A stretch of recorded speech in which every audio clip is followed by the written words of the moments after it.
विश्वं दर्पणदृश्यमाननगरी तुल्यन्निजान्तर्गतं पश्यन्नात्मनि मायया बहिरिवोद्भूतं यथा निद्रया यस्साक्षात् कुरुते प्रबोधसमये स्वात्मानमेवाद्वयं तस्मै श्रीगुरुमूर्तये नमः। इदं श्रीदक्षिणामूर्तये।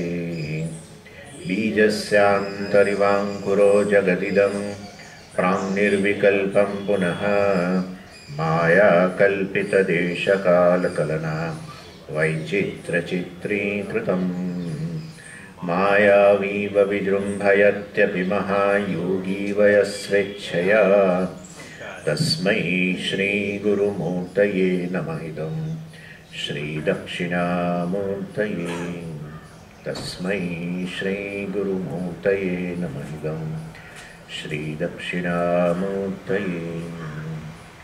ॐ सहना भवतु सहनौ भुनक्तु सह वीर्यं करवावहै तेजस्विनावधीतमस्तु मा विद्विषावहै। ॐ शान्ति शान्ति शान्तिः। सदाशिवसमारम्भां शङ्कराचार्यमध्यमाम् अस्मदाचार्यपर्यन्तां वन्दे गुरुपरम्पराम्। ॐ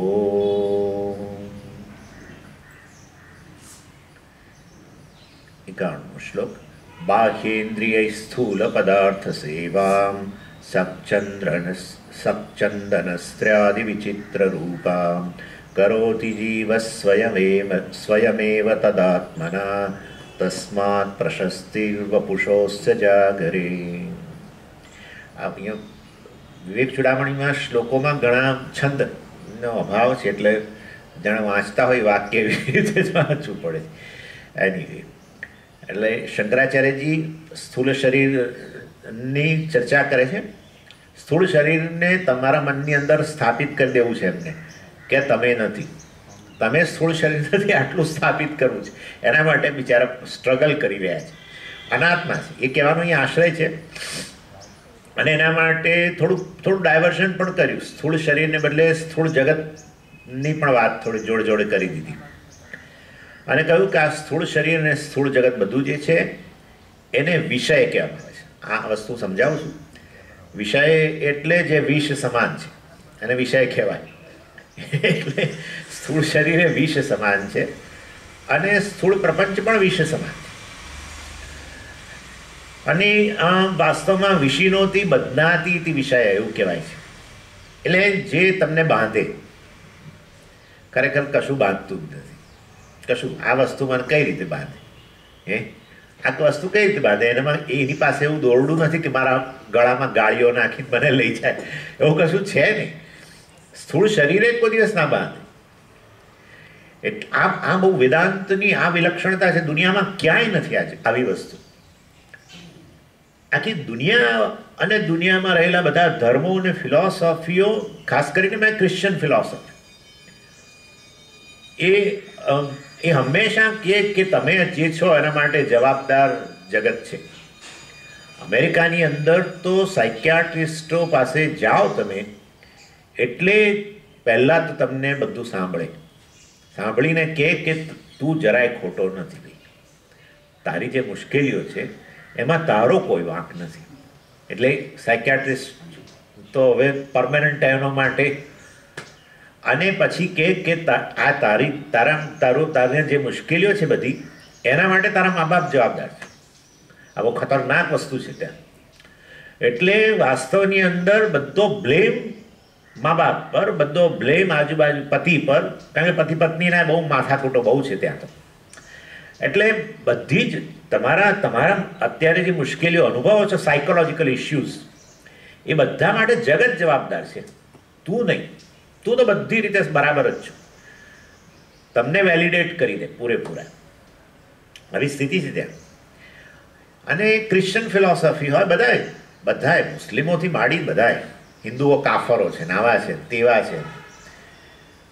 અને ચાલો ધર્મની કે ફિલોસોફીની વાત જવા દો. સામાન્ય મનુષ્ય હોય એને કઈ તને કઈ મુશ્કેલી છે કે હા છે ને, તો તારી મુશ્કેલી માટે કોણ જવાબદાર છે? મારી પત્ની જવાબદાર છે. મારા પત્ની આવા છે, પેલા છે, મારા પતિ આવા છે, મારા દીકરાઓ આવા છે, દીકરાની પત્નીઓ બધા, મારી પુત્રવધુઓ આવી છે, ફલાણું ઢીકણું. આખી દુનિયા બ્લેમ કરવામાં જ માને છે. વેદાંત ભણો તમે તો આ વસ્તુ ખબર પડે કે કોઈ જગ્યાએ બ્લેમ કરવા જેવું નથી. કોઈ જગ્યાએ બ્લેમ કોણ પર કરવાનું? આપણે આપણી જાત. સંસાર માટે, આપણી મુશ્કેલીઓ માટે આપણા વિશેની ગેરસમજ જવાબદાર છે. અને આપણી સ્થિતિ સુધરે એના માટે આપણા વિશેની સમજ જ જવાબદાર છે. That's problem is you, solution is you. મોટી વસ્તુ. એના લીધે દુનિયાને ક્યારેય તમે બ્લેમ ન કરો. બરાબર છે? હંમેશા આપણે તો બ્લેમ કરીએ દુનિયાને, પણ દુનિયાને બ્લેમ ન કરે. વેદાંત શાસ્ત્ર પૂરેપૂરું આત્માની સમજની વાત કરે. આ બહુ મોટી વસ્તુ છે. એક જગ્યાએ એક ગ્રંથ બતાવો વેદાંત સિવાય કે જ્યાં આવું કહેવામાં આવ્યું. કોઈ જગ્યાએ. આખી દુનિયા 600 કરોડ 800 કરોડ લોકો બધા હોય આ એક જ વસ્તુ કરે છે. હું જેવો છું એના માટે આ જ જવાબદાર છે. હું તો સારો છું. પણ એમાં શું, તમને શું તકલીફ શું છે? આ સવારમાં શરૂ કર્યું તમે નહીં, એનું આવું તમે જ્યારે કહો ને કે મારી જે સ્થિતિ છે એના માટે અન્ય જવાબદાર છે, એટલે તમે સુધરવાના અવકાશમાંથી મુક્ત બની ગયા. તમારામાં સુધારો ન થાય.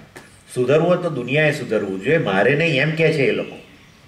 હા, જ્યારે વાસ્તવમાં તમે કહો કે ભાઈ મારે મારી સમજ બદલવી જોઈએ, ત્યારે દુનિયા જેવી હોય હું મારી જાતને બદલું.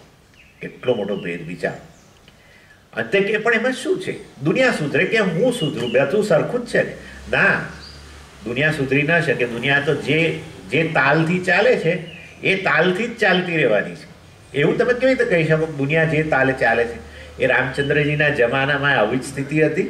એમાંય ધોબીઓ હતા, અને એમાંય રાક્ષસો હતા, અને એમાંય સ્ત્રીઓનું અપહરણ. આપણને કે સ્ત્રીઓના અપહરણ અત્યારે થાય, એ જમાનામાં જ થતું હતું. એ જમાનામાં વસ્ત્રાહરણ થતું હતું, દ્રૌપદીનું બધા પ્રકારના ન્યુસન્સીસ હતા. તમે મહાભારત વાંચો, તમને ખબર પડે કે કેવા પ્રકારની ક્રૂરતા હતી. એટલે જગત, ભગવાન ખુદ અવતાર લઈને આવે તોય જગત બદલાવાનું નથી, કહેવાનો આશા આટલો જ છે. માટે જે લોકોના મનમાં આ પ્રકારનું છે કે દુનિયા જવાબદાર છે, હું તો બધી રીતે સારો જ છું, એ લોકોનું આખું જીવન આવું દોજક ભર્યું જ રહે છે. કારણ કે દુનિયા સાથે સંઘર્ષ કર્યા જ કરે સતત. અને દુનિયાને સુધારવા માંગે, દુનિયાને બદલવા માંગે, અને દુનિયા બદલાય. એક દાડો બદલાય તમને ખુશ કરવા, બીજે દાડે પાછી હતી ત્યાં. જ્યારે અહીંયા કહે છે કે ભાઈ તમે બદલાઈ જાઓ, દુનિયાને બદલવાનો પ્રયત્ન છોડી દો. તમારા વિશેની સમજ બદલાઈ જાય તો વાસ્તવની અંદર, જીવનની અંદર નંદતી. પણ તમારું વેદાંત ભણ્યા પછી આવું પછી જીવનમાં આનંદ જ રહેશે એવું તમે કેવી રીતે કહી શકો? એ જ્ઞાની પુરુષોનું વર્ણન જે કરવામાં આવ્યું છે એને પછી જ ખબર પડી જાય. જ્ઞાની પુરુષો આ જ જગતમાં રહે છે, બરાબર, જ્ઞાન પ્રાપ્ત કરીને. તો એ લોકોને કેવી રીતે જીવનમાં આનંદ રહે છે, મારા જીવનમાં કેમ નથી? કારણ કે એમણે એમના વિશેની સમજ બદલાઈ ગઈ. આટલું છે. જગત તો એનું એ જ રહેવાનું છે. એ જ જગત, એ જ પોલિટિકલ સિસ્ટમ, બધું આ જ રહેવાનું છે. કશું બદલાવાનું નથી. એના એ ટ્રમ્પ ને એનો બધા એવા જ રહેવાના છે. કોઈ બદલાવાના નથી. પણ આપણે આપણા વિશેની સમજ બદલાઈ જાય તો ત્યાં પેલું કયું મને લાગે છે ધન્યાષ્ટકમ કે ધન્યાષ્ટકમ લગભગ, જેમાં જ્ઞાની પુરુષનું વર્ણન કર્યું અને કહ્યું કે આ જ્ઞાની પુરુષ માટે સમગ્ર જગત નંદનવન છે, અને આપણા માટે આ જગત બહુ જ ત્રાસદાયક છે. એટલે આ મોટો ભેદ. અને તમે જીવનનું સર્વાઈવ કાઢો ને તો ખબર પડી જશે. જે લોકો જગત માટે કમ્પ્લેન કરે છે 20-22 વર્ષે, એક યુવાન તરીકે, એ 82 વર્ષનો થાય તો હજુ કમ્પ્લેન કરતો જ છે, અને એની કમ્પ્લેનનો કોઈ ઉત્તર મળ્યો નથી. ઉપરથી 4 જણા જોડે સંબંધ બગડ્યા છે, એ વધારે નફો છે. એટલે હંમેશા આપણા તરફ ધ્યાન કેન્દ્રિત. પણ આ બધી ચર્ચા શેના માટે કરો છો? આ વિષયને લીધે કરું છું. સ્થૂળ શરીર બાંધે છે, એમ કહું, જગત મને બાંધે છે. તેનો અર્થ શું થયો? મેં જગતને બ્લેમ કર્યો.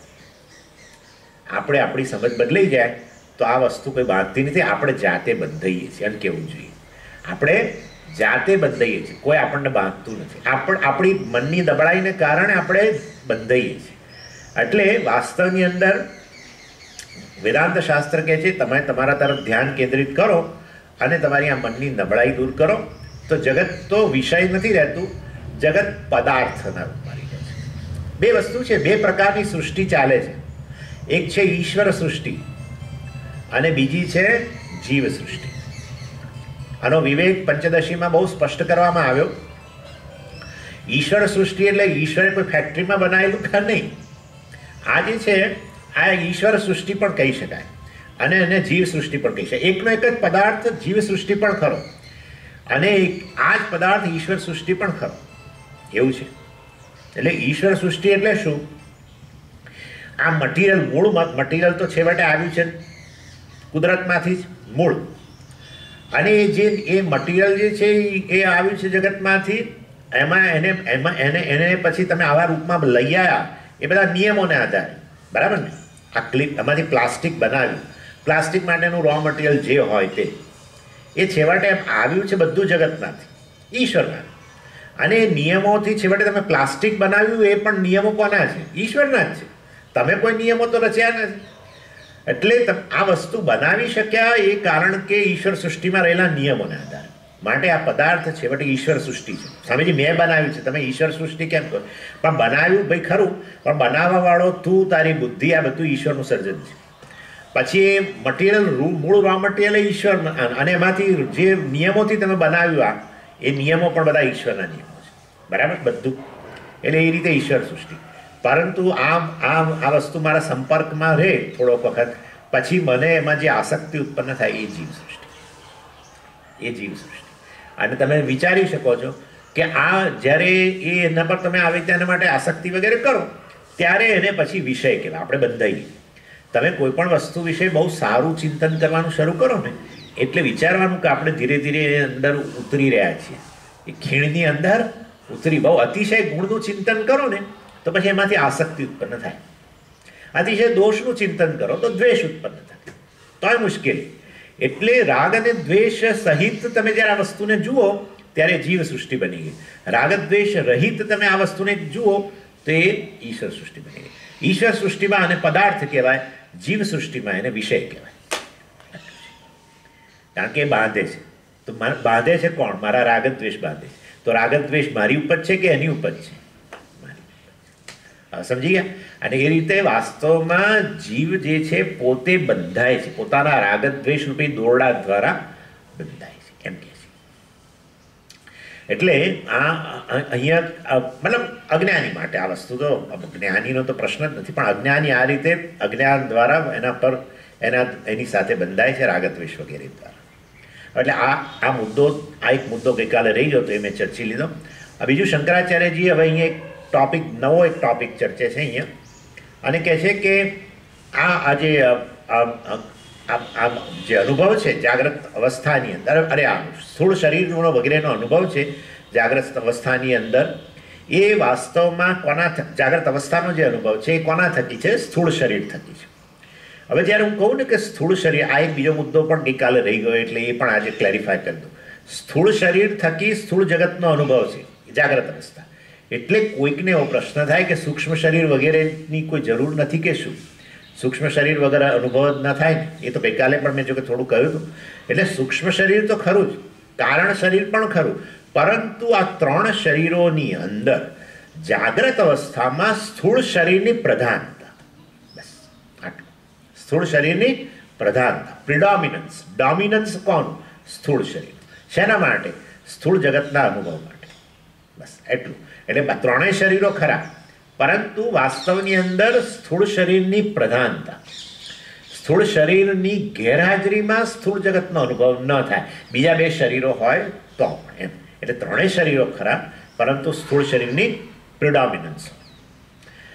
અને એવી રીતે સપનાવસ્થાની અંદર, જો કે અત્યારે ચર્ચાની બહુ જરૂર નથી, પરંતુ સપનાવસ્થા વગેરેની અંદર સૂક્ષ્મ શરીરની પ્રધાનતા. સ્થૂળ શરીર તો એનું સાથે તાદાત્મ્ય જ છૂટી ગયું છે, અને કારણ શરીર પણ ખરું, પરંતુ આખું સ્વપ્ન જગત અંતઃકરણ, મન દ્વારા જ રચાય છે, મનની વાસનાઓ દ્વારા. માટે અને સૂક્ષ્મ શરીરની પ્રધાનતા, અને સુષુપ્તિ અવસ્થામાં કારણ શરીર અજ્ઞાનની પ્રધાનતા. હે ને, બ્લેન્ક, ટોટલી બ્લેન્ક બની જઈએ છે ને, એમાં સૂક્ષ્મ શરીર પણ વિલય પામી જાય છે સ્થૂળ શરીર. એટલે એ રીતે એક એક અવસ્થાની અંદર એક એક શરીરની પ્રધાનતા. એવું નહીં બોલવાનું કે સ્વામીજી સુષુપ્તિ અવસ્થામાં સ્થૂળ શરીર નથી, આવું ના બોલાય. કારણ કે છે, સ્થૂળ શરીર છે જ, કે કશે ગયું નથી, પણ પ્રધાન નહીં. પ્રધાન કેવળ કારણ શરીરની સુષુપ્તિમાં, અને સપનાવસ્થામાં આની સૂક્ષ્મ શરીરની પ્રધાનતા, અને જાગ્રત અવસ્થામાં સ્થૂળ શરીરની પ્રધાનતા ત્યારે અનુભવ થાય. અને એ વસ્તુ આ 89મા શ્લોકમાં કઈ, તસ્માત પ્રશસ્તિ વપુષ અસ્ય જાગરે. જાગરે એટલે જાગ્રત અવસ્થામાં, અસ્ય એટલે આ જીવની, વપુષ એટલે એના શરીરની, પ્રશસ્તિ સ્યાત, પ્રશસ્તિ એટલે પ્રિડોમિનન્સ, ડોમિનન્સ, પ્રધાનતા. આ વસ્તુ અહીંયા કહેવામાં આવે છે. ચાલો હવે આગળ. સર્વોપિ બાહ્ય સંસાર પુરુષસ્ય યદાશ્રયઃ વિદ્ધિ દેહમિદં સ્થૂલમ ગૃહવત ગૃહમેધિનઃ. કેવી દ્રષ્ટિ બિંદુ છે. આપણને એમ કહેવા સ્થૂળ શરીર એટલે શું, હવે એમાં શું આટલી ચર્ચા, પણ આચાર્યની દૃષ્ટિ તમે જુઓ કેટલું વિચારી શકે છે એની અંદર. કે છે શંકરાચાર્યજી, સર્વોપી બાહ્ય સંસાર. હવે આ એક નવી વસ્તુ આવી પાછી. તમે સંસાર શબ્દ સાંભળેલો છે, બાહ્ય સંસાર નામનું તો હું પહેલી વાર સાંભળું છું. આચાર્ય પોતે જ કહે છે બાહ્ય સંસાર એટલે આંતર સંસાર પણ છે, નક્કી થયું પાછું. એટલે સંસારમાં પાછા ભાગ છે. હવે સર્વોપી બાહ્ય સંસાર પુરુષસ્ય, આ પુરુષનો જે કંઈ બહારનો સંસાર છે એટલે ભૌતિક સંસાર, જગત સાથેના વ્યવહારમાં, એટલે જગત સાથેના સંબંધોમાં જે સંસાર છે, જગત સાથેના સંબંધોમાં જે ઘર્ષણ છે એની વાત કરે છે. એના માટે કોણ જવાબદાર છે? સ્થૂળ શરીર. હું સમજાવું તમને. સ્થૂળ શરીર થકી જ બધા સંબંધોના સંયોગ, સંબંધોનો વિયોગ, સંબંધીનું મૃત્યુ, આ બધામાં અને આ બધાથી થતો ઘર્ષણ, આ બધાની અંદર જવાબદાર સ્થૂળ શરીર. એટલે સર્વોપી બાહ્ય સંસાર પુરુષસ્ય યદ આશ્રય. ચાલો એ પછી જોઈએ. એટલે વાસ્તવની અંદર આ બાહ્ય સંસાર અર્થાત સંબંધોનો સંસાર. હવે આ સંબંધોનો સંસાર એટલે શું? દાખલા તરીકે પહેલા માતાની વાત કરી. આ માતા ત્યારે જ છે કે જ્યારે એ સ્થૂળ શરીરને જન્મ આપે. માતા સૂક્ષ્મ શરીરને જન્મ ના આપી શકે. માતા કારણ શરીરને જન્મ ના આપે. માતા આત્માને જન્મ ના આપે. આત્માનો તો કોઈ માતા પિતા જ નથી. સૂક્ષ્મ શરીર પણ આ શરીર છોડીને જાય છે, મતલબ કે એનો પણ જન્મ નથી. કારણ શરીર તો અજ્ઞાન, એ તો આપણી મૂડી જ છે, અનાદિ છે અજ્ઞાન. અને અનાદિ વસ્તુ મતલબ કે એનો આદિ જ નથી, જન્મ જ નથી. એટલે માટે કારણ શરીરનો પણ જન્મ નથી, સૂક્ષ્મ શરીરનો જન્મ નથી, માટે એના માતા પિતા જ નથી. એટલે માતા કેવળ સ્થૂળ શરીરનો જન્મ આપવા દ્વારા માતા છે. સ્થૂળ શરીરનો જન્મ આપવા દ્વારા માતા છે. એનીવે, અને એટલે કોઈ પણ એક પર્ટિક્યુલર સ્ત્રી જેને આપણે માતા કહીએ છીએ, એ વાસ્તવમાં મને ભૌતિક શરીર પ્રદાન કરવા દ્વારા જન્મ. અને એ રીતે એક સંબંધ ઉત્પન્ન થયો, માતા પુત્ર વગેરે.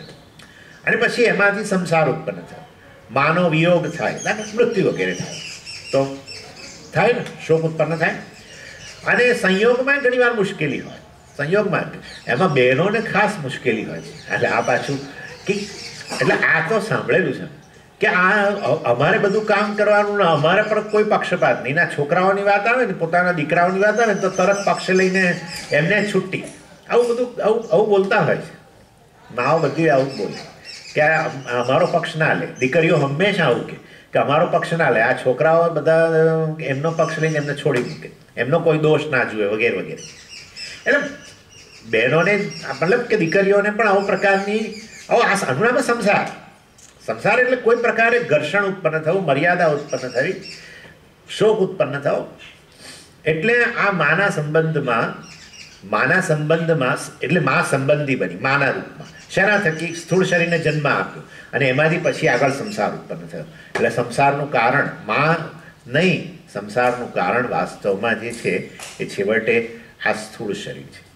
એ સ્થૂળ શરીર હોય તેથી શું? વિચારવાની વસ્તુ છે. સ્થૂળ શરીર હોય તેથી સંસાર શા માટે? સ્થૂળ શરીર સંસાર નહીં. સ્થૂળ શરીરને આત્મા કહું, હું કહું માટે સંસાર. તમે જ્યારે કહો કે હું પુત્ર છું, ત્યારે તમે મને આવું બતાવો કે પુત્ર ખરો સ્વામીજી, પણ સ્થૂળ શરીર વગરનો પુત્ર બતાવો તો. સ્થૂળ શરીર વગર પુત્રી, સ્થૂળ શરીર વગર ભાઈ, સ્થૂળ શરીર વગર બેન બતાવો. એટલે સંબંધ થકી જે સંસાર ઉત્પન્ન થાય એને બાહ્ય સંસાર કહેવાય. બહારનો સંસાર, અન્ય લોકો સાથેના સંબંધ દ્વારા ઉત્પન્ન થતો સંસાર છે. એટલે એમાં પછી બીજું આવી ગયું. માએ કદાચ આપણો પક્ષના લીધે તો બરાબર, માએ કંઈક આપણને છણકો કર્યો, મિસબિહેવ વગેરે, આપણને આપણી દ્રષ્ટિએ. એટલે એમાં પાછું અનેક વસ્તુ. અહીંયા બહુ આ બધું બહુ અહીંયા આ દેશમાં નથી. આ દેશના લોકો પ્રમાણમાં મારી દ્રષ્ટિએ ઓછા ગાંડા છે. અમેરિકાના લોકો બહુ ગાંડા છે, ખરેખર બહુ ગાંડા લોકો છે ત્યાં. ગાંડા એટલે પણ બહુ ઇસ્યુ છે બધા, પુષ્કળ. મા સાથે, પિતા સાથે, બધા સાથે, અને બધા લગ્નના વિચ્છેદો ને બધું એવું એવું હોય છે પુષ્કળ. મા હવે સાવકીમાં હોય ને પિતા કાં તો સાવકા હોય, પાછી મા પિતા પહેલા એ જતા રહે, સાવકા હોય, મા પહેલા હતી બીજા બદલાઈ જાય. હોરિબલ. એનીવે, એટલે કહેવામાં આશય આ બધો જે સંબંધોનો સંસાર છે એ બધો આ સ્થૂળ શરીર થકી છે.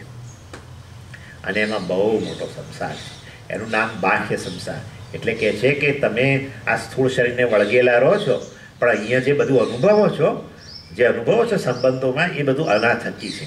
એમ કરીને તમને આમાંથી છોડાવવા માંગે છે, એની આસક્તિમાંથી. એમ સ્થૂળ શરીરને આત્મા કે ના કરશો. સ્થૂળ શરીરને સ્થૂળ શરીર કહો તો વાંધો નથી, સ્થૂળ શરીરને સાધન કહો તમારું તો વાંધો નથી, સ્થૂળ શરીરને આત્મા ના કહેશો. નહીં તો એક સંબંધી થકી તમે તમારી જાતને પુત્ર કહેશો, બીજા સંબંધી થકી ભાઈ કહેશો, ત્રીજા સંબંધી થકી બીજું કહેશો, અને પછી એ દરેકની અંદર સંબંધોમાં પાછું વિયોગ, સંયોગ, મિસબિહેવ, આ તે બધા દ્વારા ઘર્ષણ ઉત્પન્ન થશે. સમજી ગયા? અને માટે આ સ્થૂળ શરીરને આત્મા કહેવાનું છોડી દો આજથી. એમ બાહ્ય સંસાર થયો. આવો તમે બીજો કોઈ સંસાર છે? આ છે ને બીજો આંતર સંસાર છે. આ સ્થૂળ શરીર થકી સંસાર, પછી સૂક્ષ્મ શરીર થકી સંસાર. સૂક્ષ્મ શરીર થકી સંસાર કયો સ્વામીજી? પૂછશો જ નહીં, પૂછશો જ નહીં. કામ, ક્રોધ, લોભ, મોહ, મદ, માત્સર્ય, આ બધું અહીંયા છે ને. તો બધી વસ્તુ અહીંયા રહેલી છે. એ મહાન સંસાર છે. અને પછી સૂક્ષ્મ શરીરમાં બીજો પણ એક સંસાર છે. લાગણીઓનો તો છે જ. મનુષ્યને બિચારાને બહુ લાગણીની બહુ. એને છે ને, સાચું કહું તો એને બીજું કશું તમારી પાસે અપેક્ષા નથી. મનુષ્યને એને લાગણીઓની બહુ અપેક્ષા છે. તમે કોઈ વ્યક્તિને થોડીક લાગણી દર્શાવો ને, એ વ્યક્તિ તમારી બની જાય. આવું છે બધા. સ્વામીજી બધાને પ્રેમની ભૂખ હોય એમ કે પછી બધા. એટલે એ એવી વસ્તુ છે. લાગણીના સ્તરે એને ઘણું બધી સમસ્યાઓ રહેલી છે. દીકરો એક દિવસ 15 દિવસ રોજ ફોન કરતો હોય અને અઠવાડિયું ફોન ના કરે અમેરિકાથી, તો મુશ્કેલીનો પાર નથી. શરૂ થઈ જાય તરત કમ્પ્લેન થઈ જાય ને. એટલે એના જેવી વસ્તુ છે. એટલે એનીવે, એટલે આ સંસાર કહેવાય. બરાબર? સૂક્ષ્મ શરીરનો સંસાર, લાગણીઓ. બૌદ્ધિક રીતે બહુ મોટો સંસાર છે. કેટલાક લોકોને આ બધું નહીં.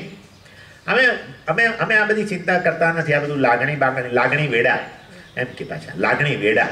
એટલે લાગણી વેડામાં અમે તો બધા બાહ્ય સંસારે નથી. બાહ્ય બધા સાથે સારું છે, આમ તેમ ફલાણું ઢીકણું બધું, પણ એને આ સંસાર છે. કેમ? કારણ કે રિટાયર્ડ થઈ ગયેલા છે.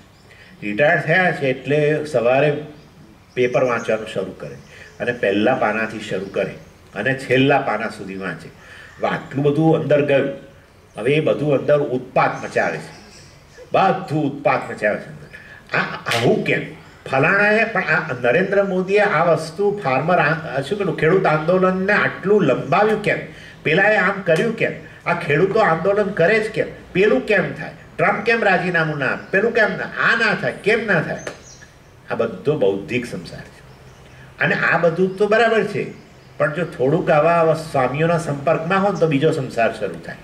આ સ્વામીઓ આવીને બધા ઈશ્વરની વકાલત કરી જાય છે. એ બધા લોકો એજન્ટો ઈશ્વરના આવીને બધું બોલી જાય છે. કોણ કહે છે ઈશ્વર છે? આ બધું વાંચો.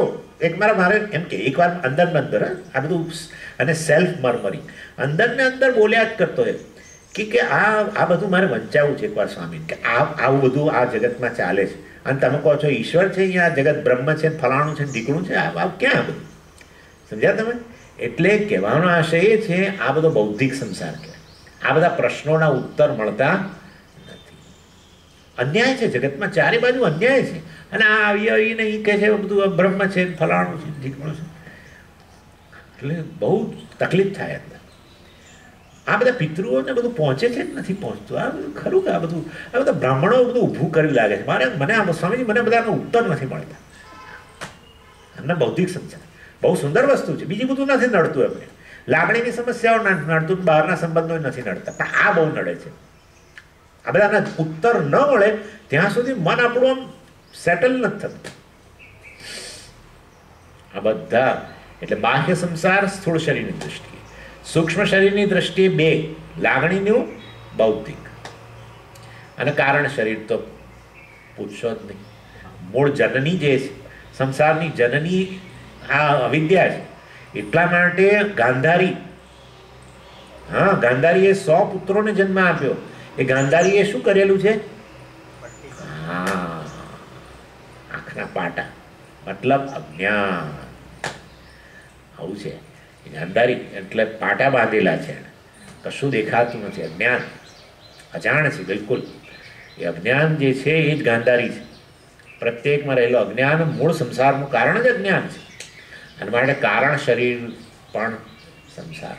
અને એ સિવાય પણ અજ્ઞાન આપણને નડે છે. આપણું જ અજ્ઞાન, અનેક વિષયોનું અજ્ઞાન આપણને નડે છે.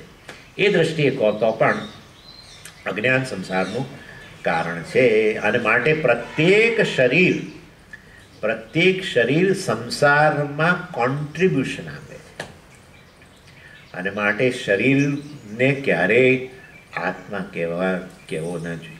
શરીરમાં એટલે આમાં સુધારો કરીએ.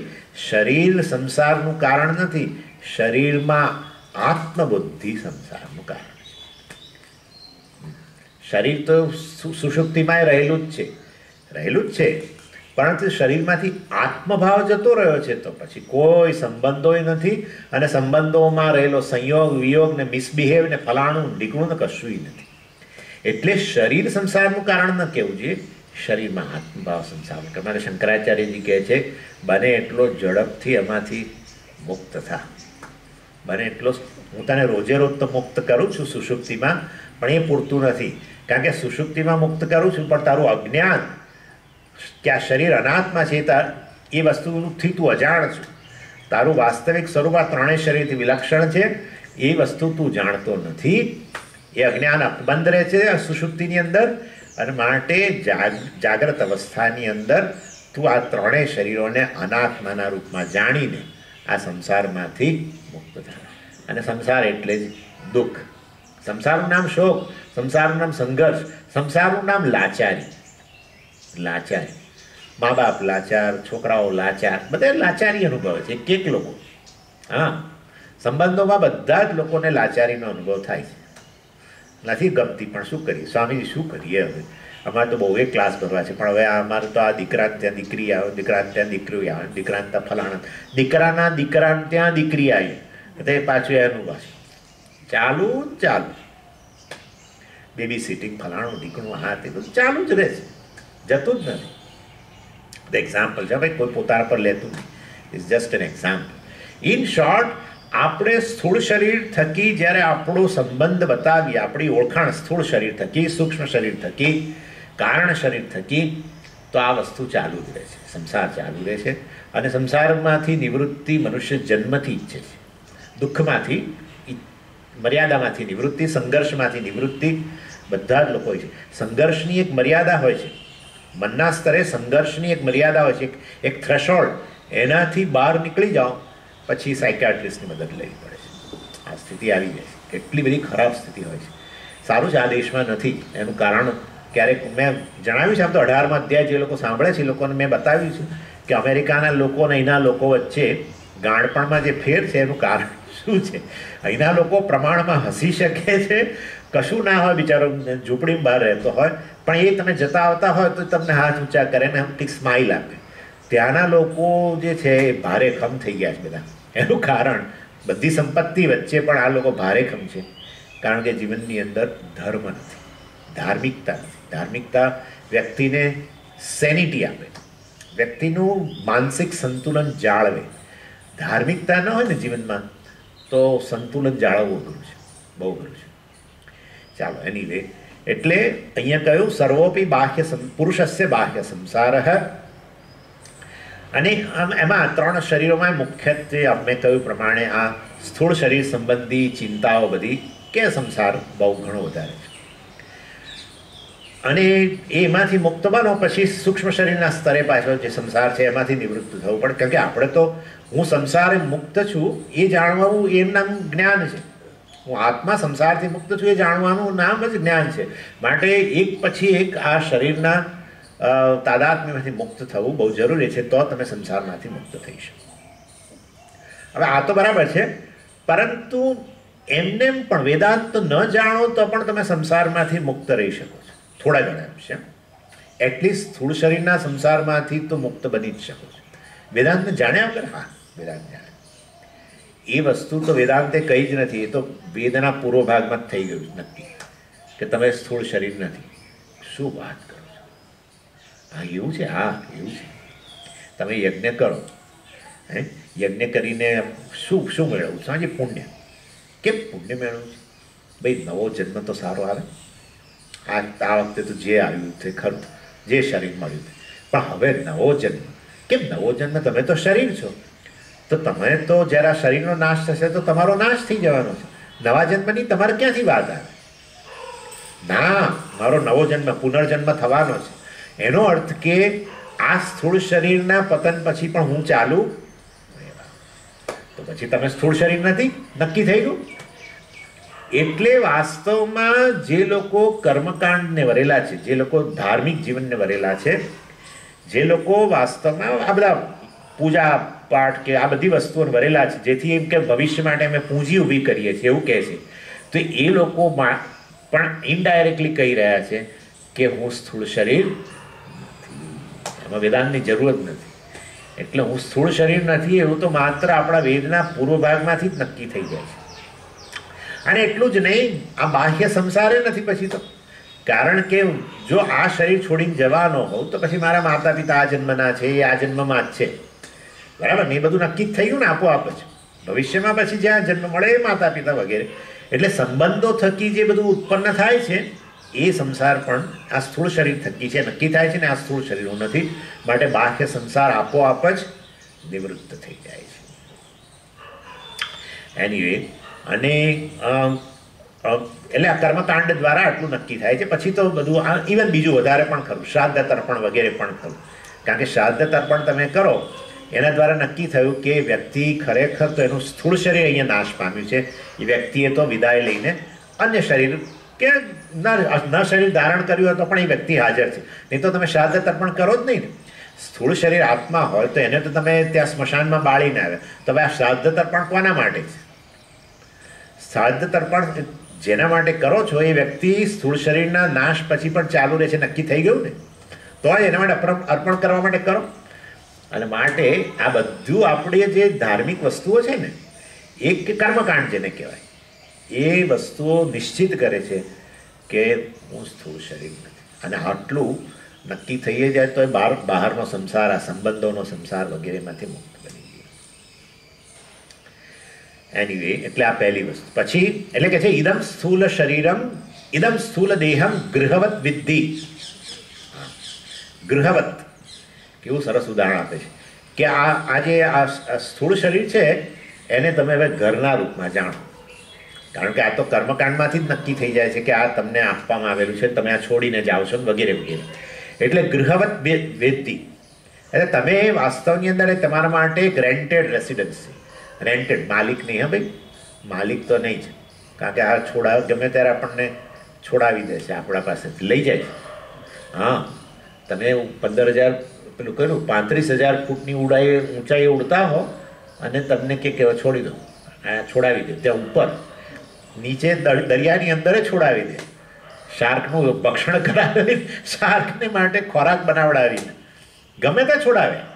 અહીંયા પૃથ્વી પર છોડાવે, હોસ્પિટલમાં છોડાવે, ગમે ત્યાં છોડાવે. રાત્રે ઊંઘતા હો તમારા ડબલ બેડમાં ને તમે બસ સવારમાં ઉઠો જ નહીં. ઉઠો, કોણ ઉઠે? ગયા છોડી. એ બતાવે છે કે આપણે ભાડવાત જ છે. ભાડવાત મકાન માલિક ખાલી કરાવે. હા, મકાન માલિક હોવ તો કોણ ખાલી કરાવે? હું જોઉં છું કોણ મને ખાલી, આ તો ખાલી કરાવે છે. એટલે માલિક જુદો છે અને માલિક જુદો છે.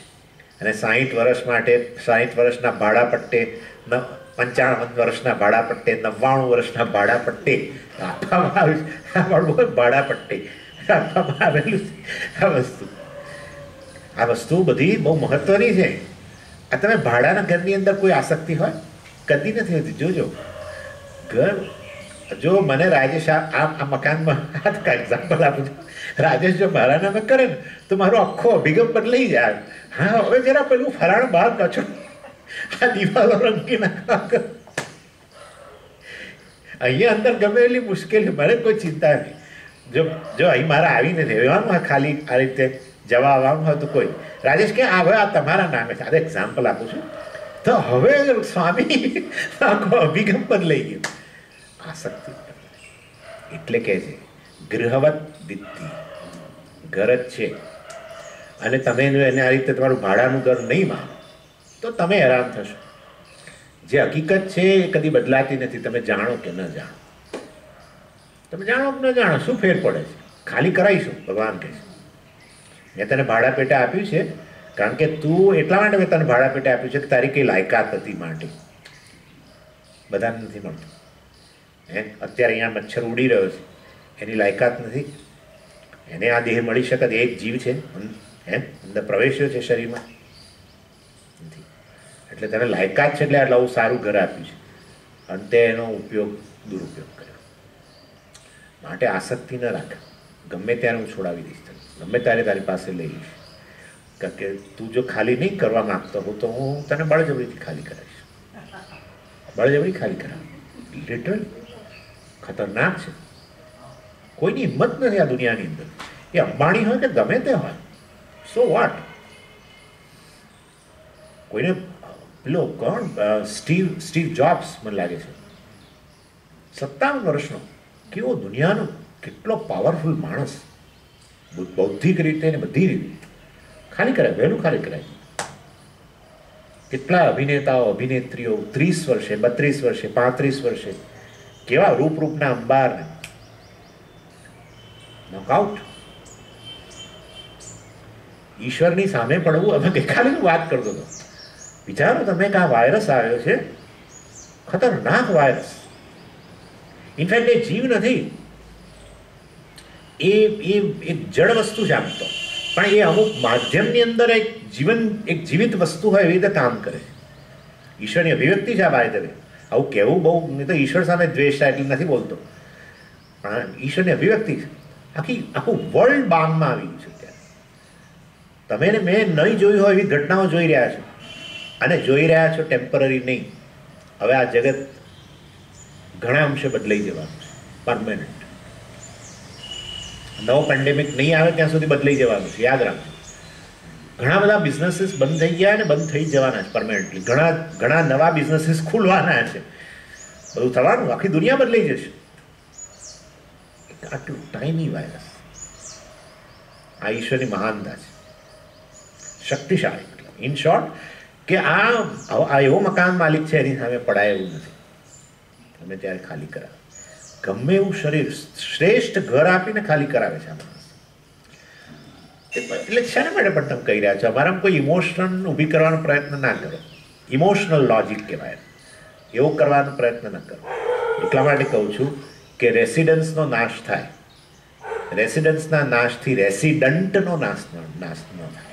એમ આપણે આ દાખલા તરીકે રાજેશ કે આ તોડી નાખીએ આપણે, ચાલો સ્વામીજી નવું બનાવી દઈએ તો બરાબર છે. એનો નાશ થાય, મારો કે એનો નાશ ના થાય. સમજી ગયા તમે? જે રહેતું હોય એનો નાશ ન થાય. રેસિડન્સના નાશથી રેસિડન્ટનો નાશ ન થાય. માટે વાસ્તવની અંદર તું સ્થૂળ શરીર નથી. સ્થૂળ શરીરને ઘર સમાન, ભાડાના ઘર સમાન જાણ. તું એની અંદર નિવાસ કરનાર. આ ઘર તૂટશે તો નવું ઘર આવશે. અને સાથે સાથે કહે છે ગૃહવત વિદ્ધિ ગૃહમેધિના. ગૃહમેધી 4 આશ્રમોમાંથી એક જ આશ્રમને ગૃહમેધી કહેવાય, બાકીના નહીં. ગૃહમેધી એટલે શું? જે ઘર ધરાવે, જે ઘરનો માલિક હોય, જેણે જે પોતાને માટે ઘર બનાવે એ ગૃહસ્થ કહેવાય. ગૃહમેધી એટલે ગૃહસ્થ. બ્રહ્મચારી પોતાનું ઘર ન બનાવે તો ગુરુકુળમાં રહેતો હોય. વાનપ્રસ્થનું ઘર વન છે, સંન્યાસીનું તો કોઈ ઘર જ નથી, પરિવ્રાજ. એટલે ગૃહસ્થ જે છે એ ગૃહસ્થ એને કહેવાય જે ગૃહે તિષ્ઠતિ, ઘરમાં રહે એવું નહીં, જે પોતાનું ઘર બનાવે એ ગૃહસ્થ કહેવાય. એટલે વાસ્તવમાં ગૃહમેધી કહે છે. આ ગૃહમેધી જે છે પોતાનું ઘર બનાવે છે, પરંતુ એટલે અહીંયા અને મેધી શબ્દ વાપર્યો. હા, ગૃહસ્થ શબ્દ કેમ ના વાપર્યો અને ગૃહમેધી શબ્દ વાપર્યો? કારણ કે એનું કારણ છે. એટલે તમે હવે હું એમ કહું કે આ ઘર પોતાનું બનાવે એ ગૃહસ્થ, તો પછી એનો માલિક બની ગયો. હા, એટલે પછી તમે બધા તૈયાર જ બેઠા છો એટલે બરાબર. હા, એટલે ગૃહમેધી એટલે મેધ એટલે યજ્ઞ. એટલે વાસ્તવની અંદર એ ઘર એટલા માટે બનાવે કે ઘરમાં યજ્ઞ વગેરે થઈ શકે. 2 શબ્દો છે જુઓ. એક તો એક શબ્દ ગ્રહ છે, બીજો ગૃહ છે. એટલે એક તો એ ખ્યાલ રાખવાનો. ગ્રહ એટલે પેલો ગ્રહ, પ્લેનેટ, અને ગૃહ એટલે આપણું આ ઘર. અને મેધ શબ્દ છે, મેધ એટલે યજ્ઞ. મેધા શબ્દ છે બીજો, એટલે મેમરી, એટલે યાદ રાખજો. ગૃહમેધી એટલે ઘર બનાવે શેના માટે? કે જેથી કરીને આ યજ્ઞ કર્મ વગેરે થાય. એટલે વાસ્તવમાં ઘર ઈશ્વર માટે બનાવે, કારણ કે આ બધું થાય એટલે કોને? ભગવાનને જ ઇન્વાઇટ કરો એમાં તો. એટલે ઘર બનાવે પણ પોતાના માટે નહીં, કોના માટે? ઈશ્વરનું આવાસસ્થાન. અને ઈશ્વર માટે આવાસસ્થાન બનાવીને પહેલે દિવસે વાસ્તુ પૂજન કરતી વખતે પરમિશન માગે કે ભગવાન આપના માટે મેં બનાવ્યું, પણ હું આપનો પૂજારી છું, માટે પૂજારી આપની જોડે જ રહે ને, અને પૂજા કરનારો પૂજારી આપની જોડે જ રહે, અને માટે હું પણ આ ઘરની અંદર નિવાસ કરીશ. હવે તમે વિચારો, હવે આવી સ્થિતિ હોય ત્યારે એનો ઘર સાથેનો સંબંધ કેવો હોય કે આ ઘર તો ઈશ્વરનું છે, હું તો ખાલી એનો પૂજારી છું. આ ઘરની અંદર રહીને હું એમાં રહીને આ એની સેવા વગેરે કરું છું. આ આવી દ્રષ્ટિ હોય તો ઘર છોડવામાં જરાય મુશ્કેલી ના પડે. ઘરનો માલિક સમજી બેસું તો બહુ મોટી મુશ્કેલી થાય. પણ ઘરનો આ રીતે ઈશ્વર માટે ઘર બનાવે. લોકો મોટાભાગે મકાન બનાવે ને ત્યારે ચર્ચા કરે, ફેમિલી મેમ્બર્સ શું ચર્ચા કરે ખબર છે? કે હવે મંદિર આપણે ક્યાં, ભગવાન માટે પૂજાની શું વ્યવસ્થા કરીશું? એટલે પેલા ચેમ્પિયનો બધા બેઠેલા હોય, એ બધા ચેમ્પિયનો જવાબ એક જ આપે કે આપણે આજે પગથિયા ચડીએ છીએ ઉપલા માળે જવાના, એની નીચેનો કોળો ખાલી છે, એમાં ભગવાનને મૂકી દો. એટલે આપણે જતા આવતા આપણા પગ નીચે ભગવાન રહે, બસ એટલા માટે આ સંસ્કાર આપણા. અને અહીંયા કહે છે ભગવાન શંકરાચાર્યજી કહે છે આ ઘર શાના માટે બનાવ્યું છે? ઈશ્વર માટે. રસોઈ થાય સવારે ઈશ્વર માટે, બધું ઈશ્વર માટે. જે ઘરમાં પૂજ્ય સ્વામીજી કહે જે ઘરની અંદર રસોઈ થાય છે ને બધા સાથે બેસીને જમે છે એ ઘર છે, નહીં તો એ તો ખાલી રેસ્ટ હાઉસ, શું કહે છે ને, હોસ્ટેલ છે. હોસ્ટેલમાં આવું હોય, જેને જ્યારે જમવા આવવું હોય ત્યારે આવે જાય. એવી રીતે વાસ્તવમાં જે ઘરમાં ખાવા નથી બનતું, રંધાતું નથી, અને આમ ખાસ કરીને અમેરિકાના ઘરોમાં, હું તો ત્યાંય કહું છું, અમેરિકાના ઘરોમાં 15 દિવસનું રાંધીને મૂકી દે, રોજ કાઢીને ખાય. આપણને તો એની કલ્પના માત્રથી જ મને તો ઉલટી થાય છે. કાઢીને ખાય અંદરથી બધું, ભાઈ માઇક્રોવેવમાં ગરમ કરી. એક બેન અહીંયા આવ્યા હતા હમણાં અમેરિકાથી, અમ્મા એટલે જુદા, અમ્મા એટલે તો સમજી જાઓ સાઉથ ઇન્ડિયન. તો એમના હસબન્ડ માટે 1 મહિનાનો સંભાર બનાવીને આવેલા, કે એમના હસબન્ડને ભાત બનાવતા આવડતું હતું, પેલો જે હોય ને પેલું ઇન્સ્ટાપોટ કે એમાં કંઈક બનાવે, પણ આવું તું સંભાર નહોતો આવડતો, ભાત બનાવતો આ સરળ છે. તો એટલે બેનને પૂછ્યું કે અમ્મા નથી તો તમે શું કરો છો જમવાનું?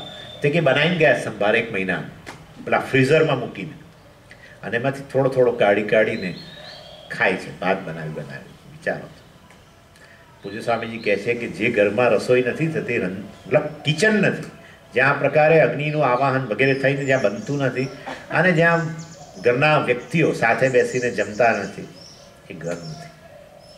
એ કેવળ આવું આ એક પ્લેસ જ્યાં આ પ્રકારનું લોકો આવર જવર કરે, ખાય પીએ, જતા રહે પોતપોતાના મારી. એની એ પણ એટલે આ રીતે જીવ જે છે એ ગૃહમેધી છે, અને એને એક ટેમ્પરરી હાઉસ જોઈએ. એ આ સ્થૂળ શરીર છે, એની અંદર એ નિવાસ કરે છે. આ સ્થૂળ શરીરનો માલિક તો છેવટે ઈશ્વર જ છે. જેવી રીતે પેલા ઘરનો માલિક ઈશ્વર જ છે, એ ગૃહમેધી શબ્દ દ્વારા નક્કી કરી દીધું. મેધા અસ્ય અસ્તિ ઇતિ મેધી. મેધા એટલે યજ્ઞ, જેના જીવનમાં યજ્ઞ વગેરે રહેલા છે, પૂજા વગેરે રહેલી છે, અને એના માટે થઈને જે ઘરનું નિર્માણ કરે છે. એવી રીતે આ ઘરનું નિર્માણ કર્યું છે ઈશ્વરે. એમાં રહીને જીવ જે છે ઈશ્વરની જ સેવા કરે છે. સમજી ગયા? હા, કર્મયોગ વગેરે દ્વારા વાસ્તવમાં એ ઈશ્વરની સેવા કરે છે. એનું જીવન ઈશ્વરને સમર્પિત થયેલું છે, અને એ રીતે પોતાનું પણ કલ્યાણ થાય છે. પરંતુ એના મનમાં બહુ ક્લિયર છે કે આનો માલિક ઈશ્વર છે, અને મને આપવામાં આવેલું છે એની સેવા માટે. જેવી રીતે પેલા ઘરમાં એવું જ આ ઘરમાં. એટલે બે ઘર છે આપણા, એક આ ઘર અને એક આ ઘર. એક બહારનું ઘર, અને એટલે આ બધું ઈંટો વગેરે વાળું, અને બીજું છે ઘર આ બંને ઘર ટેમ્પરરી છે. બંને ઘર એક એ જે પેલું છોડીએ ને આ છોડીએ, કદાચ પેલું વહેલા છોડવું પડે એવું બને. આ છોડીને બીજે જ ગઈ ચાલે, એને પાડીને નવું બનાવ્યું ચાલે. પણ આ ઘર કદાચ થોડું વધારે લાગુ ટકે, પણ એ ટેમ્પરરી તો છે જ. અને માટે બંને ઘર પ્રત્યેની આસક્તિમાંથી મુક્ત થાવ, ટ્રાન્સેન્ડ બોથ ધ હાઉસીસ. એટલે આટલે તો ભાઈ તમારું નામ શું થઈ જાય? વિદેહ. નામ વિદેહ. વિદેહની પુત્રી વૈદેહી, રાઈટ? વિદેહ અર્થાત આ દેહ વિગત દેહ યસ્માત સહ વિદેહ.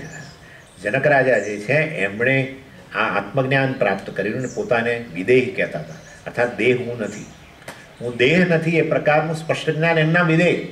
જનક રાજા જ્ઞાન ધરાવતા હતા, માટે જનક રાજાને ટાઇટલ અપાયેલું વિદેહ, અને એમની પુત્રી સીતા વૈદેહી કહેવાતી. એનીવે, એટલે હું આ પ્રકારે ગૃહસ્થ છું. સંન્યાસી એ ગૃહસ્થ છે, પણ તો આ ઘરમાં રહેનાર. પેલા ગૃહસ્થ છે એના બબ્બે ઘર છે, આ ને આ, પણ બંને પ્રત્યેની આસક્તિમાંથી મુક્ત છે. કેવું સુંદર! એક જ વસ્તુ કહી, ગૃહવત વિદ્ધિ ગૃહમેધિના. આ ઉદાહરણ આપીને બતાવ્યું કે આ સ્થૂળ શરીરમાં આસક્તિ સ્થૂલસ્ય સંભવ જરા મરણાનિ ધર્માઃ સ્થૌલ્યાદયો બહુવિધા શિશુતાદ્યવસ્થાઃ વર્ણાશ્રમાદિ નિયમા બહુધા મયા સ્યુઃ પૂજાવમાન બહુમાન મુખા વિશેષાઃ. પાછી કંઈક બીજી વાત આવી. શંકરાચાર્યજી કહે છે કે મેં તમને અત્યાર સુધી સ્થૂળ શરીરના ઘટકો વિશે વાત કરી, પંચમહાભૂતોમાંથી બનેલું છે, કર્મને કારણે છે, વગેરે વગેરે વગેરે વગેરે. પણ સ્થૂળ શરીરના ગુણોની વાત નથી કરી મેં તમને. સ્થૂળ શરીરના ધર્મોની વાત નથી કરી. સ્થૂળ શરીરના ફીચર્સ, સ્થૂળ શરીર કયા કમ્પોનન્ટ્સમાંથી બન્યું છે મેં તમને કહ્યું, અને આ વિશે બીજી થોડી વાતો કરી. પણ સ્થૂળ શરીરના ધર્મો, ગુણો કે એના કયા ફીચર્સ છે એની મેં તમને વાત કરી નથી. માટે હવે હું તમને સ્થૂળ શરીરના ગુણોની વાત કરીશ, કે જેથી કરીને તમે સ્થૂળ શરીર સાથે તમે એક સંબંધ, સ્વસ્થ સંબંધ બાંધી શકો. એવું છે, 4 વસ્તુ છે. એક છે જ્ઞાન, એ સૌથી મોટું હથિયાર છે. Knowledge is power. હું પહેલાં એક પાળ બાંધી દઉં, પછી તમને સ્થૂળ શરીરની વાત કરીશ. કારણ શું છે? કેમ તમે આ જ્ઞાનને એક મહાન શસ્ત્ર કહો છો? કારણ કે જ્ઞાનથી છે ને આપણે આપણું પરિવર્તન કશાકમાં લાવી શકીએ છીએ. આપણામાં શક્તિ હોય તો આપણે પરિવર્તન લાવીએ ને. એવી રીતે જ્ઞાનથી પણ આપણે આપણી દ્રષ્ટિ જગત પ્રત્યેની, ઈશ્વર પ્રત્યેની અને મારા પ્રત્યેની દ્રષ્ટિમાં પરિવર્તન લાવી શકીએ છીએ. માટે જ્ઞાન પણ શક્તિ છે, પાવર છે. ત્રીજું, એટલે નોલેજ ઇઝ પાવર. એક, કારણ કે નોલેજને કારણે આપણો પર્સપેક્ટિવ, આપણી જોવાની દ્રષ્ટિ બદલાય છે. બીજું, ત્રીજું છે, જ્યારે આપણી દ્રષ્ટિ બદલાય ત્યારે આપણો અભિગમ, આપણો પ્રતિભાવ બદલાઈ જાય છે. કોના પ્રત્યે? જગત પ્રત્યે, અન્ય જીવ પ્રત્યે, અથવા પોતાના પ્રત્યે. એટલે આપણો રિસ્પોન્સ આપણી દ્રષ્ટિબિંદુને આધારે છે. એ દ્રષ્ટિમાં પરિવર્તન જ્ઞાનથી થાય છે. એટલે જ્ઞાન દ્રષ્ટિમાં પરિવર્તન લાવે, દ્રષ્ટિને કારણે આપણો પ્રતિભાવ બદલાય, અને જ્યારે આપણો પ્રતિભાવ બદલાઈ જાય તો એના કારણે આપણે છેવટે સ્વતંત્રતા પ્રાપ્ત કરી શકીએ. અત્યારે જ્ઞાન પ્રાપ્ત નથી, દાખલા તરીકે શાસ્ત્રનું. એવા સંજોગોમાં શું છે, આપણી દ્રષ્ટિમાં પરિવર્તન આવ્યું નથી. કોના પ્રત્યેની? મારા પ્રત્યેની, જગત પ્રત્યેની, ઈશ્વર પ્રત્યેની. ત્રણેય પ્રત્યેની દ્રષ્ટિમાં પરિવર્તન નથી. દ્રષ્ટિમાં પરિવર્તન નહીં હોવાને કારણે આપણો પ્રતિભાવ એક પ્રકારનો છે. આપણો પ્રતિભાવ આપણા પ્રત્યેનો, જગત પ્રત્યેનો, ઈશ્વર પ્રત્યેનો પ્રતિભાવ એક પ્રકારનો છે, અને એના કારણે આપણે પરતંત્ર છીએ. અન્ય જીવને પરતંત્ર હોઈએ, અન્ય વ્યક્તિને, જગતને પરતંત્ર હોઈએ કે ઈશ્વરને પરતંત્ર હોઈએ. એટલે વાસ્તવની અંદર જો આપણામાં પરિવર્તન આવી જાય દ્રષ્ટિમાં, એ દ્રષ્ટિમાં પરિવર્તન જ્ઞાનને કારણે આવે તો આપણો જગત પ્રત્યેનો પ્રતિભાવ બદલાઈ જાય ને એ પ્રતિભાવની અંદર આપણે સ્વતંત્ર રહી શકીએ. આ 4 મુદ્દાનો કાર્યક્રમ છે. નોલેજ ઇઝ પાવર, અને બીકોઝ આ પર્સ્પેક્ટિવ આપણે નોલેજ ચેન્જીસ ધ પર્સ્પેક્ટિવ બદલાય તો રિસ્પોન્સ બદલાય, રિસ્પોન્સ બદલાય તો આપણે ફ્રીડમ, નહીં તો આપણા રિસ્પોન્સની અંદર પરતંત્રતા. આપણો પ્રતિભાવ જગતનો એવો છે એના કારણે આપણે બધે અસહાયતા અનુભવીએ છીએ, પરતંત્રતા. એટલે જ્ઞાન બહુ મહાન શસ્ત્ર છે એમ કે છે. એટલે અને એની ચર્ચા વધારે હું આવતી વખતે કરીશ. આ જરા ટોપિક મોટો છે. ઓમ પૂર્ણમદ પૂર્ણમિદં પૂર્ણાત પૂર્ણમુદચ્યતે પૂર્ણસ્ય પૂર્ણમાદાય પૂર્ણમેવાવશિષ્યતે. ઓમ શાંતિ શાંતિ શાંતિ. હરિ ઓમ શ્રી ગુરુભ્યો નમઃ. હરિ ઓમ. આપણે